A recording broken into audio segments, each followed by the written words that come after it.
আসসালামু আলাইকুম প্রিয় দর্শক, আজকে আপনাদের সাথে শেয়ার করব মিষ্টির দোকানের মতিচুর লাড্ডু রেসিপি। সাধারণত ট্রেডিশনালভাবে এভাবেই মতিচুর লাড্ডুটা তৈরি করা হয়, আর আজকের এই রেসিপিটা যতটা সম্ভব সহজভাবে আপনাদের সাথে শেয়ার করার চেষ্টা করেছি। তো চলুন আমরা মূল রেসিপিতে চলে যাই। প্রথমে আমি বেসন নিয়ে নিব। আমি সবসময় প্যাকেটের বেসনটাই ব্যবহার করি, কারণ এটাই খোলা বেসনের চেয়ে ভালো হয়। 1 কাপ বেসন নিয়ে নিছি। প্রথমে এটা ছাঁকনি দিয়ে চেলে নেব। তারপর আরও 1 কাপ নিয়ে নিলাম, এটাও ভালো মতো চেলে নেব, আর যেটা অবশিষ্ট থাকবে দানাদার এটা ফেলে দেব। তারপর দিলাম 1 কাপ পানি, আর হ্যান্ড উইক্স দিয়ে এই পানিটা বেসনের সাথে ভালো মতো মিশিয়ে নিব। এখন নিব আরও হাফ কাপ পানি, অর্ধেকটা দিয়ে দিলাম, দিয়ে একটু মিশিয়ে তারপর বাকি যে অর্ধেক আছে ওইটাও দিয়ে দিব। আমি 1.5 কাপ পানি দিলাম 2 কাপ বেসনে।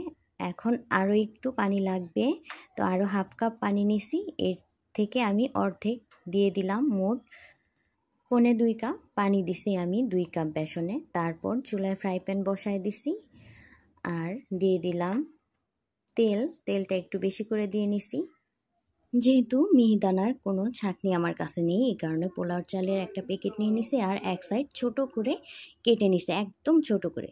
তারপর এর মধ্যে আমি ব্যাটারটা ভরে নিতেছি। তারপর এই ব্যাটার ভরা প্যাকেটটা আমি তেলের উপর এভাবে আস্তে করে ধরে রাখবো, আর একটু হাতটা ঘুরায় দিব, তো বুন্দিগুলো পড়বে আর সুন্দর মতো তেল থেকে উঠে যাবে।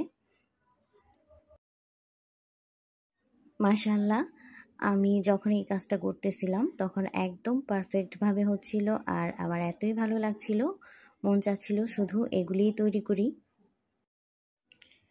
তারপর একটা চামচ দিয়ে এইভাবে একটু নেড়ে চেড়ে উঠায় নিব। আমি আবারও কিছু বুন্দি ভেজে নিতেছি।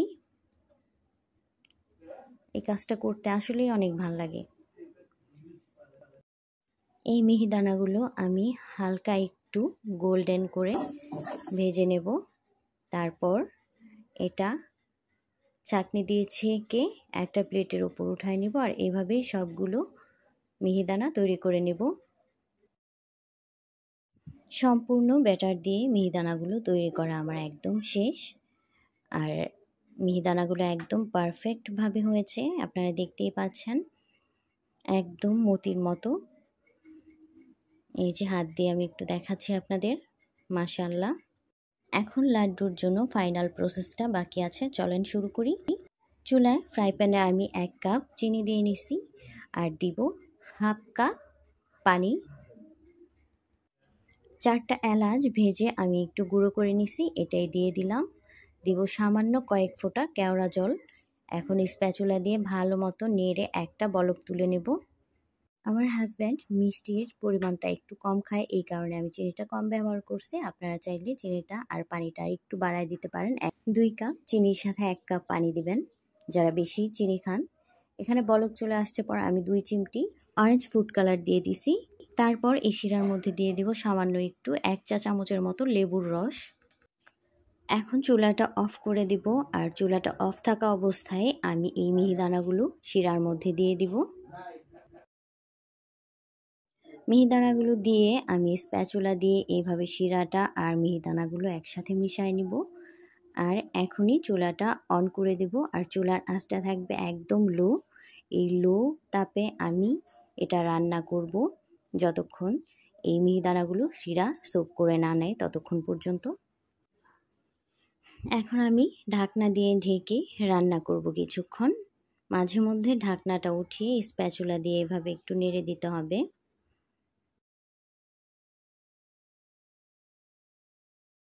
তারপর আবার ঢাকনা দিয়ে দিলাম।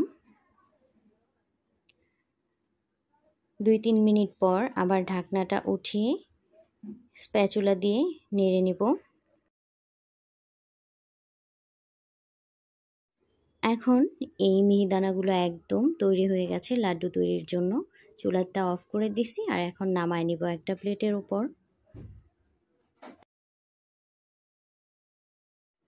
এখানে আমি কিছু বাদাম কুচি ব্যবহার করতেছি। তারপর দিলাম হাফ চা চামচ ঘি। এখন এই বাদাম আর ঘিটা আমি মিহিদানার সাথে হাত দিয়ে গরম অবস্থায় মাখায় নিব। মাখানো হয়ে গেলে এখানে আমি হাত দিয়ে কিছু মিহিদানা নিয়ে চেপে চেপে লাড্ডুর শেপ দিয়ে নেব। এই যে রেডি হয়ে গেছে লাড্ডু। এভাবে আমি সবগুলো তৈরি করে নেব।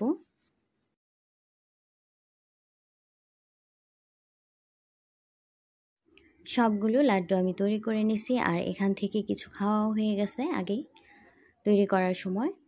এখন এর উপরে আমি কিছু গোল্ডেন পেপার দিয়ে দিব ডেকোরেশনের জন্য। আর এই গোল্ড পেপারগুলো দেওয়ার পর একদমই মনে হচ্ছিল যে এটা মিষ্টির দোকান থেকেই আমি কিনে আনছি। আর খেতেও মাশাআল্লাহ এতটাই মজার হয়েছে, সবাই খুব পছন্দ করছে। একটা লাড্ডু আমি আপনাদের একটু ভেঙে দেখাচ্ছি যে কতটা পারফেক্ট হয়েছে। আপনাদের কাছে যদি আমার ভিডিওটা ভালো লেগে থাকে তাহলে প্লিজ আমার চ্যানেলটা সাবস্ক্রাইব করে আমার পাশে থাকবেন। যারা ফেসবুক পেজ থেকে দেখবেন তারা অবশ্যই পেজটি ফলো দিয়ে পাশে থাকবেন। তো আজকের মতো বিদায় নিতেছি। সবাই ভালো থাকবেন, সুস্থ থাকবেন। আল্লাহ হাফেজ।